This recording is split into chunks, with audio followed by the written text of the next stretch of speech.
Good morning student, ESS YouTube channel में आपका स्वागत है। और आज हम लोग कोलिगेटिव प्रॉपर्टी का नंबर 4 पढ़ने जा रहे हैं। जो कि हम पिछले पढ़े थे, कोलिगेटिव प्रॉपर्टी जो होता है 4 होते हैं। पहला होता है relative lowering vapour pressure, second होता है elevation of boiling points, third होता है freezing depression of freezing point, और फोर्थ जो बताए थे ऑस्मोटिक प्रेशर बताए थे। ठीक है, तो ऑस्मोटिक प्रेशर हम लोग चौथा कोलिगेटिव प्रॉपर्टी पढ़ने जा रहे हैं। ओके, तो चौथा कोलिगेटिव प्रॉपर्टी को पढ़ने से पहले आपको सबसे पहले जानना पड़ेगा कि ऑस्मोसिस होता क्या है, ऑस्मोसिस क्या होता है। ठीक है, तो बोला a process by which the molecules of a solvent pass from a solution of lower concentration to a solution of higher concentration through a semi-permeable membrane is called osmosis। इसको समझने के लिए सबसे पहले हम एक डायग्राम्स के माध्यम से आपको समझाना चाह रहे हैं। ओके, जैसे मान लिया जाए कि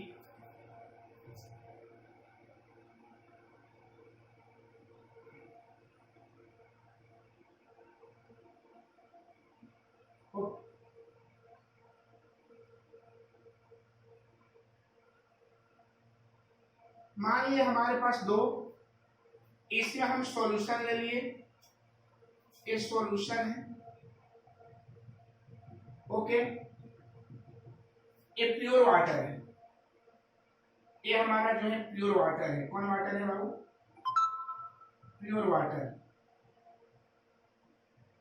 और यहाँ जो ये जो हम लोग का जो सॉल्यूशन है,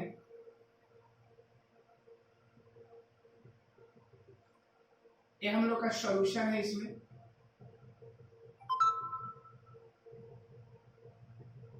ये हमारा सॉल्यूशन है, ये क्या है? मेरा सॉल्यूशन। तो जो कोलिगेटिव प्रॉपर्टी में जो हम लोग का जो सॉलिड जो वाटर लिए है आप प्लस NaCl को लिए है, ये हमारा सॉल्यूशन बना है। क्लियर है? अच्छा, एक बात को ध्यान देना होगा बाबू, इस सॉल्यूशन का नाम हम ए दे दिए, इसका नाम क्या दे दिए। ठीक है, ए प्योर वाटर है, इसको हम सॉल्यूशन इसको ही बोलेंगे। ए प्योर सॉल्यूशन इसको बोल सकते हैं ड्यूल सॉल्यूशन, और इसको बोलते हैं कॉन्सेंट्रेशन सॉल्यूशन। क्लियर है? इसका पहला थिंग्स याद रखिएगा,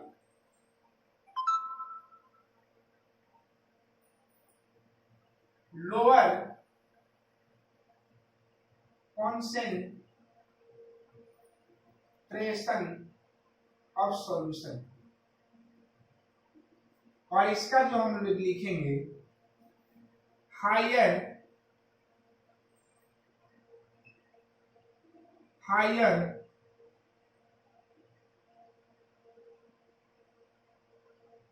concentration of solution.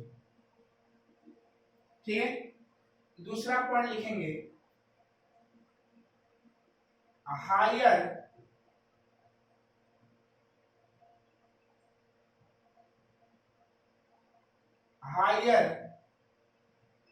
Concentration of solvent. और यहां लिखिएगा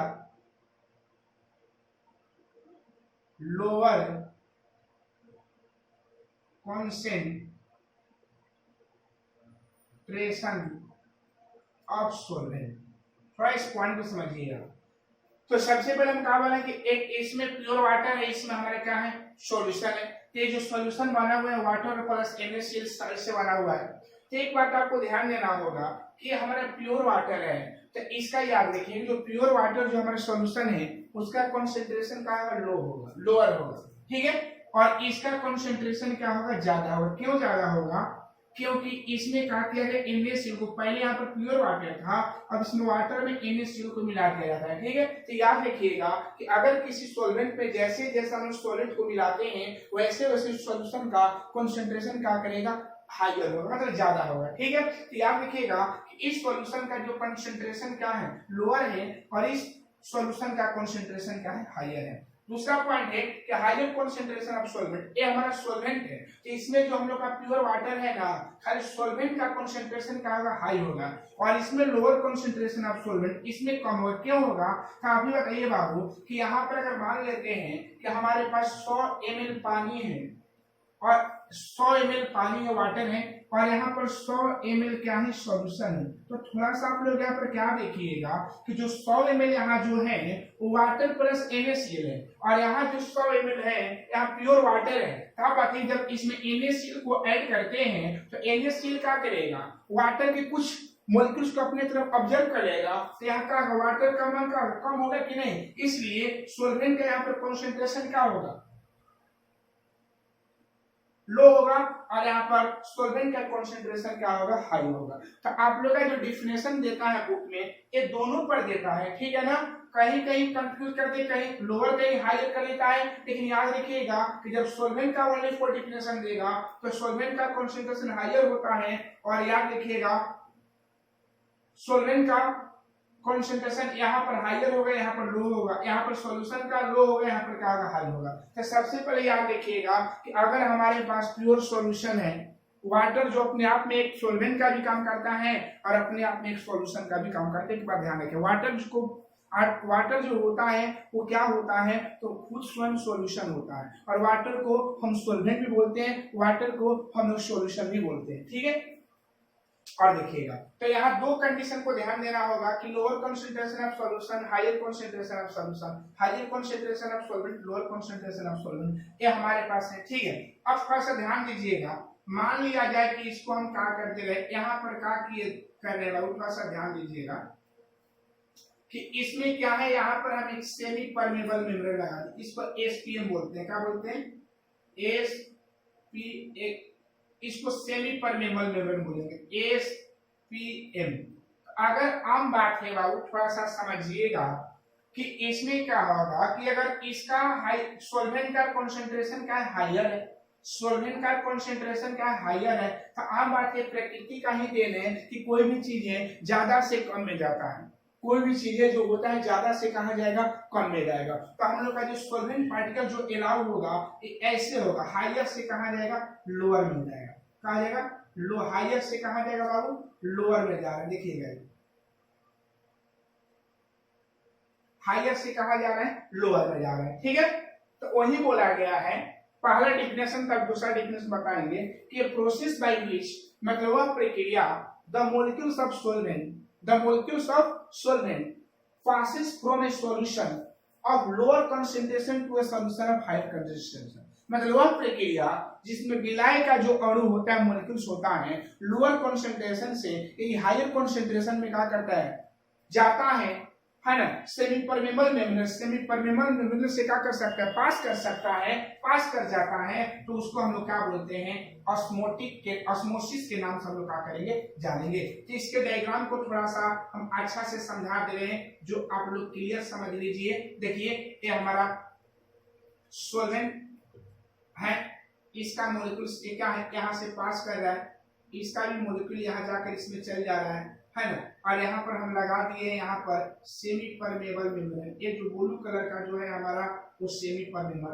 SPM इसको बोले, SPM, ओके। तो वही बोला गया है कि ए प्रोसेस बाय व्हिच, मतलब वह प्रक्रिया, the molecules of a solvent pass from a solution of lower concentration to a solution of higher concentration from a semi permeable membrane, इसको क्या बोलते हैं, ऑस्मोसिस। मतलब वह प्रक्रिया जिसमें विलाय के जो अणु होगा वो क्या करेगा, सेमी परमेबल मेम्ब्रेन से पास करेगा, लोअर कंसंट्रेशन से हायर कंसंट्रेशन में पास कर जाएगा, तो उसको हम बोलेंगे वो ऑस्मोसिस है, क्या है, ऑस्मोसिस है। In other word, the movement of a solvent from A SPM into a higher concentration to lower concentration is called osmosis। और यहाँ पर देखिए जब movement of a solvent particles में जो सॉल्वेंट पार्टिकल जो होता है ना, वो क्या, SPM मतलब सेमी परमेबल मेम्ब्रेन, SPM का फुल फॉर्म होता है सेमी परमेबल मेम्ब्रेन, तो SPM से जाएगा into a higher concentration to a lower concentration, is called क्या होता है, ऑस्मोसिस। एक बात ध्यान देना होगा, जब सॉल्वेंट का बात करेगा तो हायर से लोअर में जाता है, जब सॉल्यूशन का बात करेगा तो लोअर से कहा जाएगा, हायर में जाएगा, ठीक है। तो इसी को हम लोग क्या बोलते हैं, ऑस्मोसिस के नाम से हम लोग क्या करते हैं, जानते हैं। और डेफिनेशन आप लोग दोनों पर देता है, ठीक है, दोनों पॉइंट को ध्यान रखिएगा। लेकिन यहाँ पर दो चीजों को याद रखिएगा, अगर कोई आपसे पूछा जाए कि मान लेते हैं एक बीकर में हमारे पास वाटर, प्योर वाटर है, अब दूसरे बीकर में मिक्स वाटर, मान उसमें सॉल्यूशन बनाया गया, तब बताइए कि किसका हम लोग का कंसंट्रेशन ज्यादा होगा। तो याद रखिएगा कि जिसमें जितना ही सॉलिड मिलाएंगे उसका कंसंट्रेशन उतना ही कहाँ का बढ़ेगा, जिसमें जितना ही सॉलिड को मिलाएंगे उसका उतना ही उसका कॉन्सेंट्रेशन क्या हो जाएगा, बढ़ जाएगा। ओके, क्लियर है। अब आते हैं सेमी परमेबल मेम्ब्रेन किसे कहते हैं, ए membrane that only allow solvent molecules not allow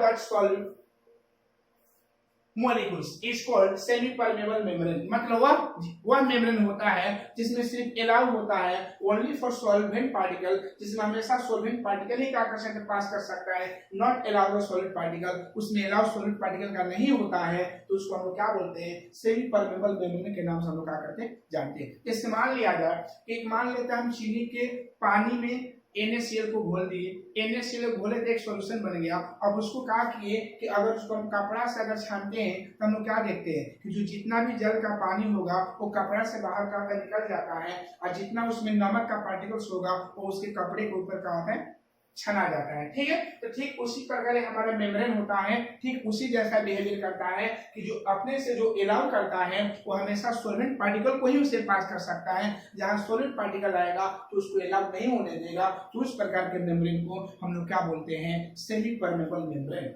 समझ गए कि सेमी परमेबल मेम्ब्रेन क्या है, मेम्ब्रेन मतलब वह झिल्ली जो that only allow solvent molecule, जिसमें अलाउ होता है only for solvent molecules, know that allow फिर सॉलिड मॉलिक्यूल, उसमें सॉलिड मॉलिक्यूल्स का अलाउ नहीं होता है, तो उसी को हम लोग क्या बोलते हैं, सेमी परमेबल मेम्ब्रेन के नाम से क्या करते हैं, जानते हैं। क्लियर है, सेमी परमेबल मेम्ब्रेन के नाम से हम लोग क्या करते हैं, जानते हैं। और एक बात याद रखिएगा कि जितना हम लोग का एनिमल्स और प्लांट्स होता है वो सब जो होता है सेमी परमेबल मेम्ब्रेन SPM के अकॉर्डिंग ही आता है। तो ये पूछेगा कि जो हम लोग का जो प्लांट्स होता है, जितना वनस्पति होता है, जितना जीव जंतु होता है, उन सब का जो झिल्लिया होता है, मेम्ब्रेन होता है, वो सब जो होता है वो क्या होता है, सेमी SPM के अकॉर्डिंग ही आता है। ठीक है, और लिखिएगा use of laboratory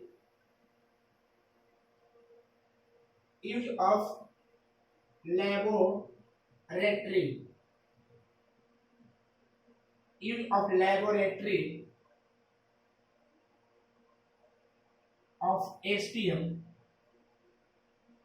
is phenol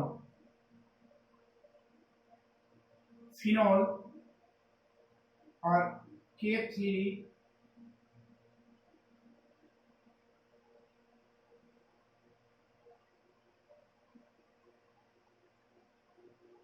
ए है CuFeCN6, यानी फिनॉल का फार्मूला C6H5OH होता है।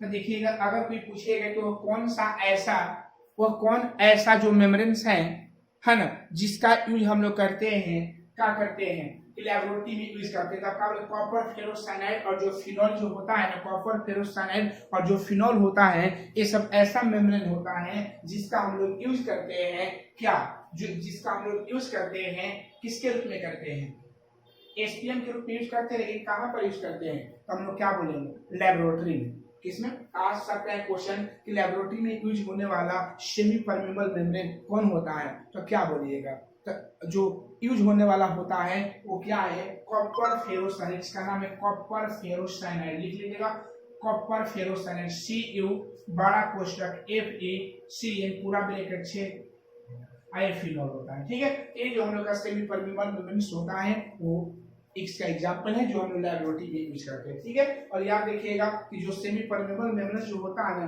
2 टाइप्स का होता है, एक आर्टिफिशियल होता है, एक नेचुरली होता है। ठीक है, एक आर्टिफिशियली होता है, एक आता है नेचुरली होता है ना। कौन होता है, सेमी परमेबल मेम्ब्रेन। ठीक है,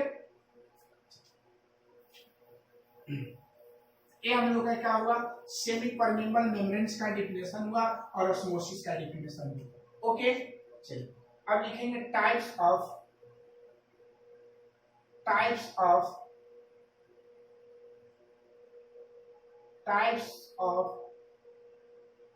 semi permeable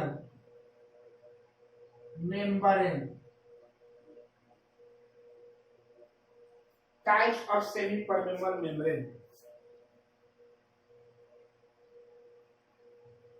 There are 2 types of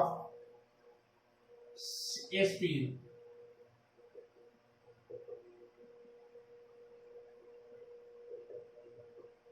पहला होता है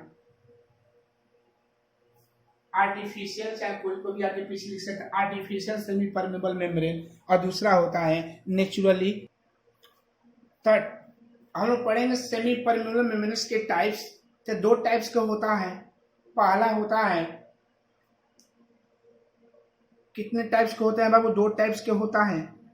पहला हम लोग का होता है आर्टिफिशियल एसपीएम और दूसरा होता है नेचुरल एसपीएम। ओके, तो सबसे पहले मैंने आप लोगों को बताया था कि ऑस्मोसिस क्या होता है, सेमी परमेबल मेम्ब्रेन्स क्या होता है। अब बात करने जा रहे हैं ऑस्मोटिक का। अब आगे ऑस्मोटिक क्या होता है, ठीक है। तो जैसे इस फिगर में आप लोग क्या देखे थे बाबू कि हमारा जो मोलिक्यूल्स जो है, सॉल्वेंट का जो मोलिक्यूल्स है, किधर से A टू B जा रहा है। कहाँ है? A टू S2 कहाँ जा रहा है? B। मतलब A से किधर जा रहा है? मूवमेंट कर रहा है B की ओर जा रहा है। ये तो कंफर्म है। लेकिन अब बात करें कि ऑस्मोटिक प्रेशर होता क्या है। तो सपोज दैट प्रेशर का नाम ही जान रहे होंगे कि दाब देना। तो जैसे मान लेते हैं, थोड़ा सा ध्यान दीजिएगा बाबू, कि मान लेते कि हमारे पास यहाँ भी सॉल्यूशन है, यहाँ भी सॉल्यूशन है। अगर मान लिया जाए कि हम अगर इस पर प्रेशर लगाएंगे, समझिएगा, अगर हम इस पर प्रेशर लगाएंगे तो इस पर प्रेशर लगाने में जैसे ही प्रेशर लगाएंगे, इसमें का जो वाटर जो है प्योर सॉल्यूशन है, इसका प्रवाह ज्यादा हो जाएगा। क्यों? कि जैसे ही यहाँ पर क्या करेंगे, प्रेशर लगाएंगे, वाटर का वैल्यूम का बीकर का वैल्यूम कम हो जाएगा, जल ज्यादा मात्रा में फ्लोइंग करेगा, उसका स्पीड बढ़ जाएगा। तो यहाँ पर हम प्रेशर नहीं लगा सकते हैं। लेकिन अगर हम यहाँ प्रेशर लगाएंगे तो हमारा एक प्रोसेस आएगा, क्या? जैसे ही हम यहाँ पर प्रेशर लगाते हैं, उस प्रेशर का नाम पाई है। जैसे ही प्रेशर लगाते हैं तो यहाँ पर प्रेशर लगाने के बाद अब ये क्या होगा कि यहाँ का जो ये जो इसका जो बहाव होगा वो क्या होगा? कम हो जाए। क्यों?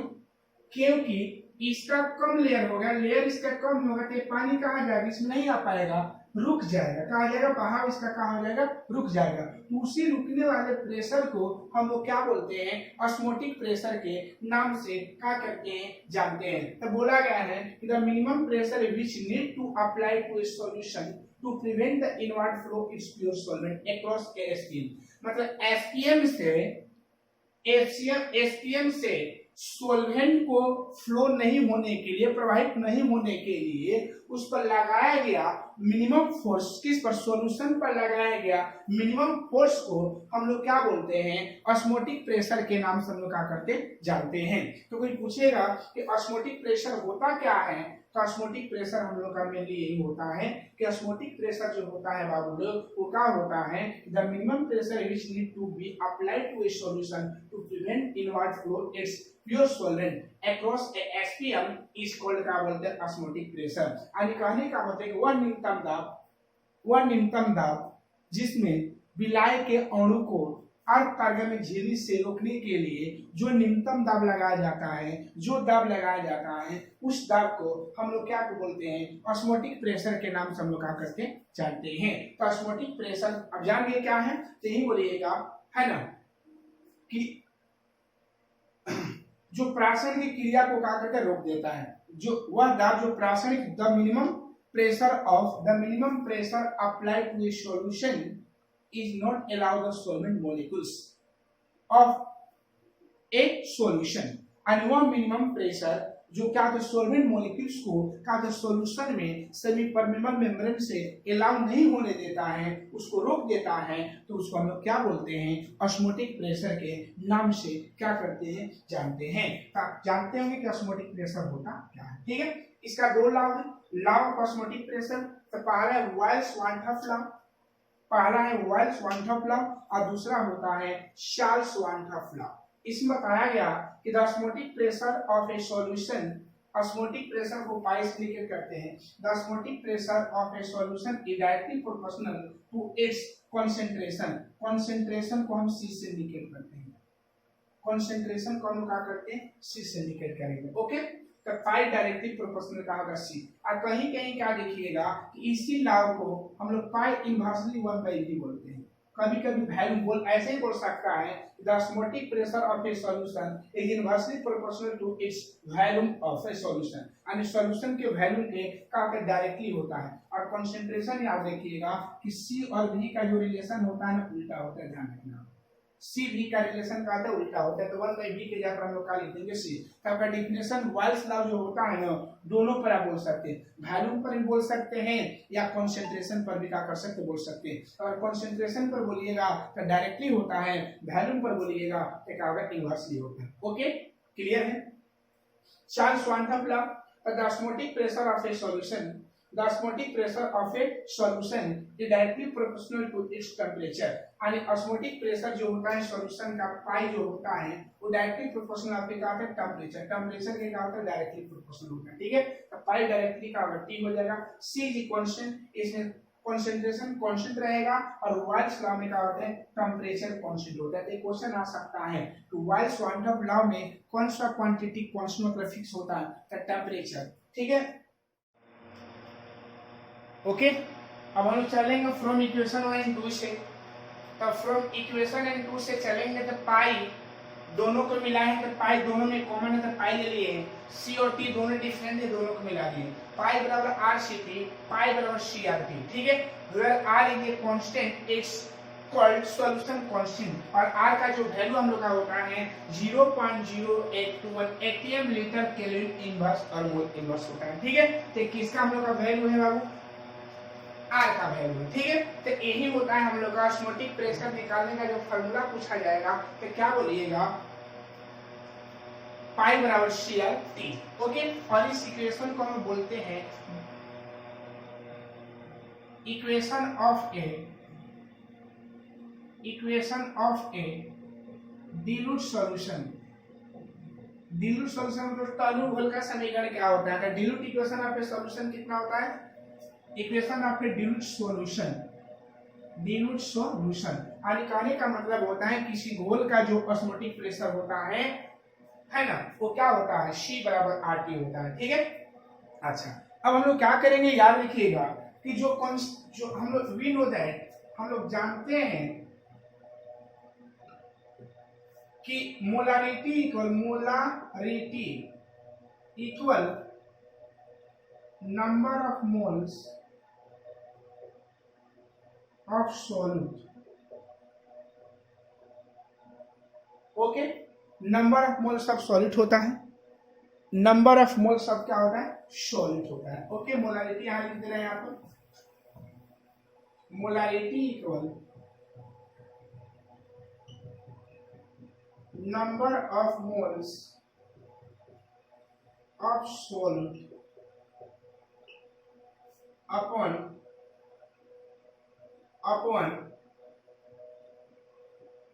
Volume of solution, volume of solution in litre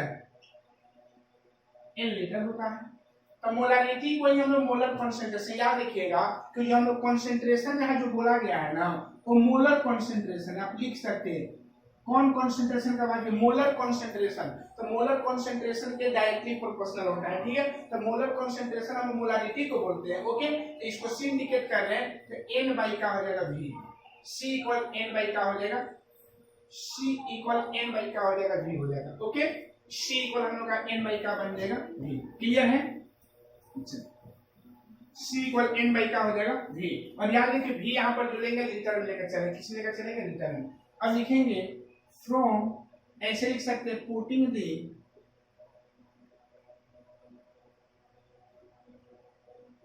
value of c in equation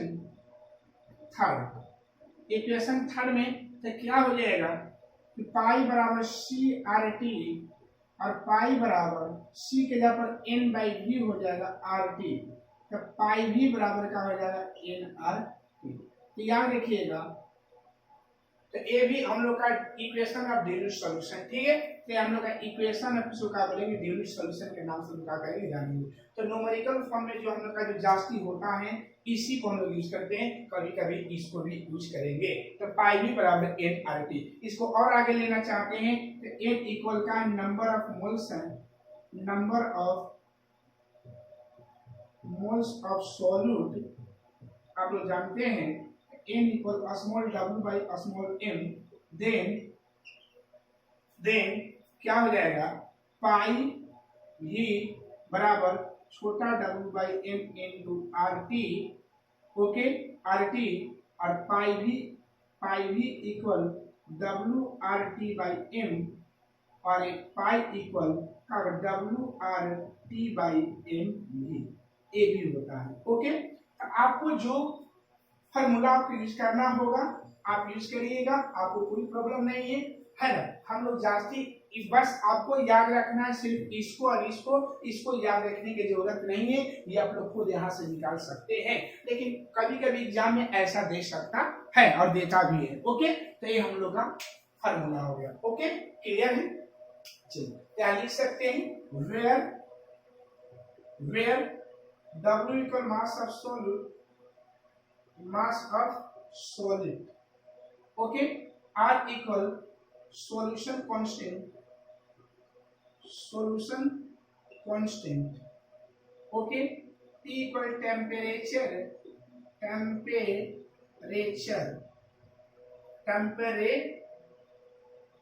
और याद रखिएगा जब T निकालेंगे ना तो 273 में सेल्सियस को ऐड कर देते हैं, और ये वैल्यू हमेशा केल्विन में रहना चाहिए। किस में रहना चाहिए? केल्विन में।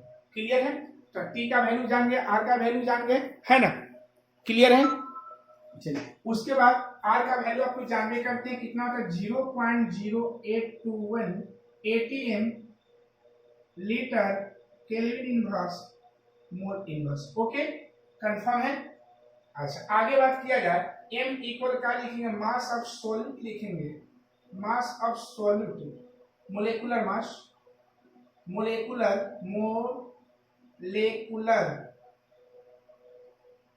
मास ऑफ सॉल्यूट, और ये लास्ट हम लोग का हो जाएगा पाई इक्वल जो हो जाएगा ऑस्मोटिक प्रेशर, और याद रखिए V equal mass of volume of solution in litre. तो जितना हम लोग का इसमें कांस्टेंट यूज होने वाला है उस कांस्टेंट को हम क्या कर दिए हैं, लिखवा चुके हैं। ठीक है, इसमें जो भी हम लोग का कांस्टेंट यूज होगा उस कांस्टेंट को हम यहाँ क्या कर दिए, लिख दिए। ओके, तो ये हम लोग का क्या है, ऑस्मोटिक प्रेशर निकालने का क्या है, फॉर्मूला है। ओके,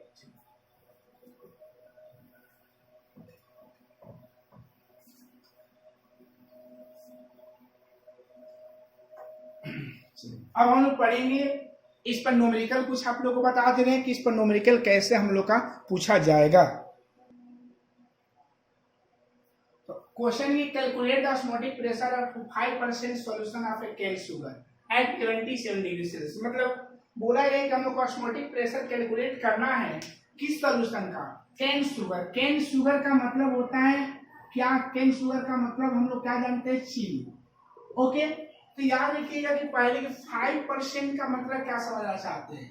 5% का मतलब 5/100 होता है, मतलब 100 में 5 ग्राम हम लोग का क्या है, शुगर है, स्मॉल w हम लोग का 5 ग्राम हो जाएगा। क्लियर है?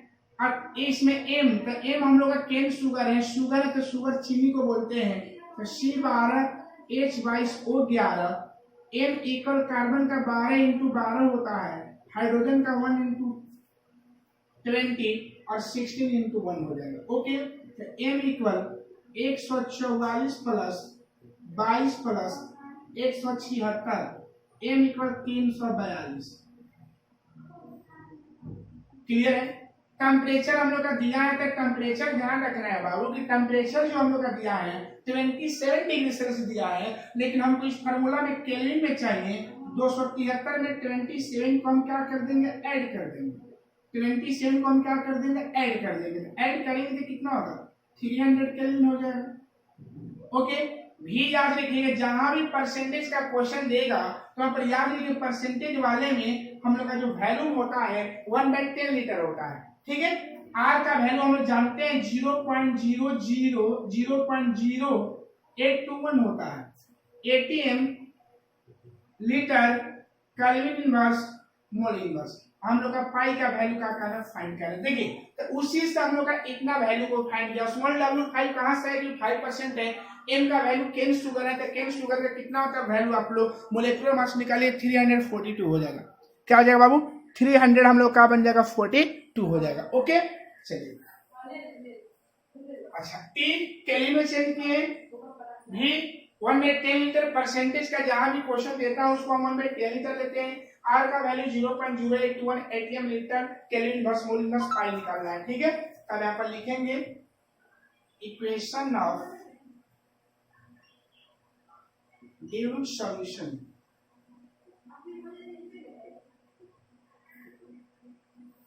dilute तो क्या होता है पाई भी बराबर हम लोग पढ़े nRT और याद रखिए जब Wm दिया रहेगा तो हम इसको चेंज करेंगे तो W/m into RT इसको सजा देंगे तो पाई इक्वल WRT/m भी हो जाएगा। क्लियर है समझ गए होंगे। चलिए ध्यान देना है W का वैल्यू 5 है R का वैल्यू 0.0821 है इसका वैल्यू 300 है m का वैल्यू 342 है I into 77 डिग्री सेल्सियस है ना बाबू तो 70 भी ना तो V1 बाई कितना है 10 है। Okay pi equal 5 into 0.0821 into 300 into 10 upon 342। ठीक है सबको मल्टीप्लाई कर देना है और मल्टीप्लाई कर कर क्या कर देना है डिवाइड कर देना है। ओके मल्टीप्लाई कर कर क्या कर देना है डिवाइड कर देना है और ये आप लोग के जिम्मेवारी पर छोड़ रहे हैं कि इसका आप लोग कैलकुलेशन बता दीजिए कितना आप लोग का आएगा। इसका 18 हो जाएगा यूनिट। ओके इसको डिवाइड कर दीजिएगा जो हम लोग का आंसर आएगा जो हम लोग कैलकुलेशन आएगा वही हम लोग का आंसर हो जाएगा। ओके आई होप समझ गए होंगे। चलिए नेक्स्ट क्वेश्चन एक और दे रहे हैं आप लोग को इसी के बेसिस पर क्वेश्चन दे रहे हैं आप लोग को।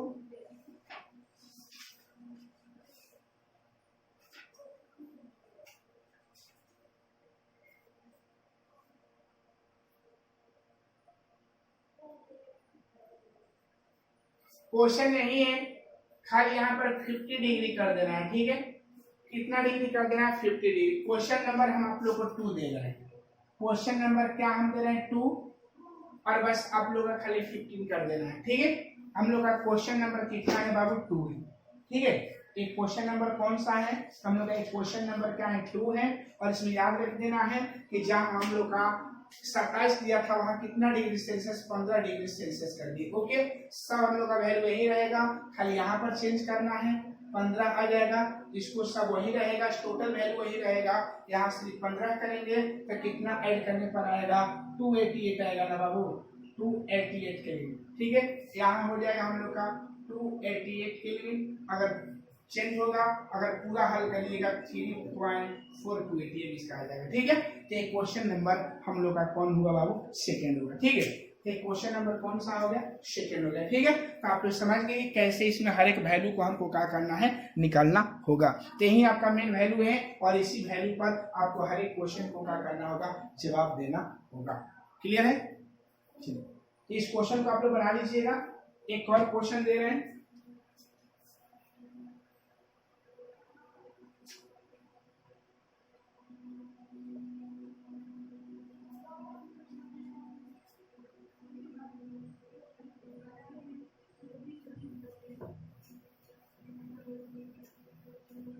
calculate the osmotic pressure third question calculate the osmotic pressure of a 10% solution of urea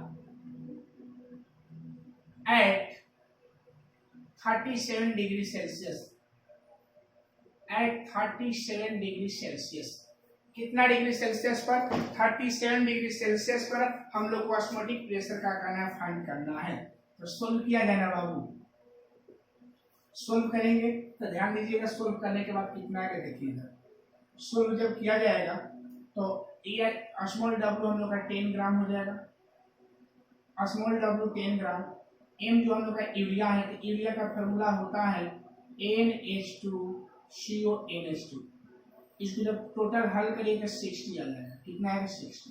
clear है। आर का वैल्यू आप लोग जानते हैं 0.0821 ATM litre kelvin mole inverse. Okay. अच्छा टी का वैल्यू था 273 में 37 को ऐड करिएगा तो हम लोग का आएगा 310 केल्विन। कंफर्म। भी का वैल्यू 1/10 लीटर हो जाएगा और हम लोग का पाई का नाम निकालना है बाय फार्मूला। तो फार्मूला के अनुसार चला जाएगा तो पाई भी बराबर होता है NRT। ओके। पाई भी equal RT, pi equal WRT by MV हो जाएगा। ठीक है। पाई W का वैल्यू 10 हो जाएगा, R का वैल्यू 0.0821 आएगा, T का वैल्यू 310 आएगा, इसका वैल्यू M का वैल्यू 60 है 1/10 में। ओके। 0 से 0 हम लोग का कैंसिल हो जाएगा। क्लियर। 0 से 0 हम लोग कैंसिल होगा। कितना हो जाएगा बाबू यहाँ पर, तो इसको कटा दे रहे 3 हो जाएगा, यहाँ 5 हो जाएगा। ठीक है।